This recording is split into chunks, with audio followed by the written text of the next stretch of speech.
কিরে সেলিম, ওই পোলাটা কেডা?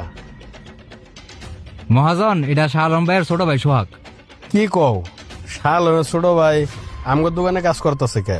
আসলে মহাজন, আমি তো জানি না, আপনি ওরা ডাক্তার জিজ্ঞেস করেন যে কি হিসাবে শাহ আলম ভাইয়ের পরিবর্তে হ্যাঁ কাজ করতেছে। এই ছোট ভাই, এদিকে আসো।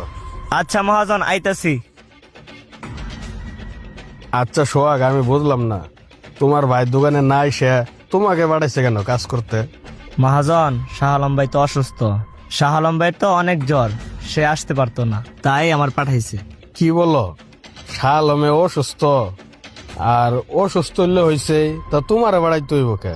মহাজন, কারণ হচ্ছে আপনার দোকানে অনেক কাজ, আপনি আরেকজন ছেলে আছে, আপনারা দুজন মিলে তো কাজ করতে পারতেন না। শাহ আলম ভাই বলেছিল যে আমরা তিনজনে কাজ করে কুলাইতে পারতেছি না, লোক নাকি আরেকজন লাগবে।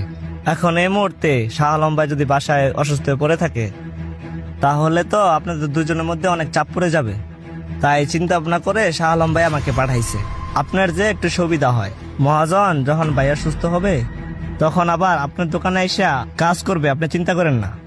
কি বলো, তোমার ভাই এত অসুস্থ থাকার পরেও আমার দোকানের কথা এত চিন্তা করে?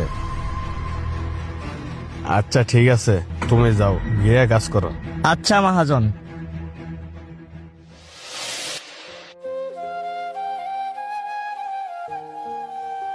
আরে শালম, জি মহাজন। তুই কখন আইসস?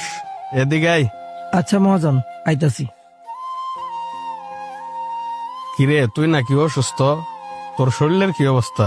তুই কি সুস্থ হইছস? মহাজন, আগের চেয়ে অনেক সুস্থ, এই জন্য দোকানে আসছি। যাক, সুস্থ হইছস, অনেক ভাল লাগতেছে। তবে তোর ছোট ভাই যে সোহাগ, সে কি কিছু করে না? না মহাজন, আমার ছোট ভাই বলার মতন তেমন কিছু করে না, খালি ঘুরে ফিরে খায়। কি বলস, ঘুরে আর খাই মানে?